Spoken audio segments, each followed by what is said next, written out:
কাতারের রাস লাফান industrial city ইরানের ভয়াবহ ক্ষেপণাস্ত্র হামলার শিকার হয়েছে। বৃহৎ এ গ্যাস ক্ষেত্রে হামলার ঘটনায় উপসাগরীয় অঞ্চলে উত্তেজনা আরও বেড়ে গেছে। হামলাকে সংঘাতের বড় ধরনের মোড় হিসেবে দেখা হচ্ছে। ইরানের ব্যালিস্টিক ক্ষেপণাস্ত্র হামলায় কাতারের গুরুত্বপূর্ণ এই জ্বালানি অবকাঠামো ব্যাপক ক্ষতিগ্রস্ত হয়।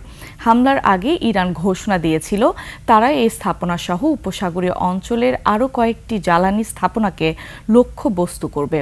সেই সতর্কতার পরপর এলাকা খালি করা হয়েছিল। দেশটির উত্তর পূর্বাঞ্চলের অবস্থিত এই গ্যাস স্থাপনাটি বিশ্বের সবচেয়ে বড় এলএনজি উৎপাদন কেন্দ্র। বৈশ্বিক এলএনজি উৎপাদনের প্রায় 20% আসে কাতার থেকে, যার বড় অংশই এই কেন্দ্রকে ঘিরে। এদিকে কাতার পররাষ্ট্র মন্ত্রণালয় এই হামলার তীব্র নিন্দা জানিয়েছে।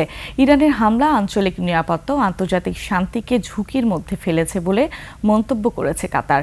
এছাড়া দুবাই, কুয়েত, ইরাক, বাহরাইন এবং সৌদি আরবে বিস্ফোরণ ও ড্রোন প্রতিহত করার খবর পাওয়া গেছে। এদিকে ইরানের পাশাপাশি হিজবুল্লাহর বিরুদ্ধে অভিযান অব্যাহত রাখার অংশ হিসেবে লেবাননের বৈরুতে ধারাবাহিক হামলা চালাচ্ছে ইসরায়েল।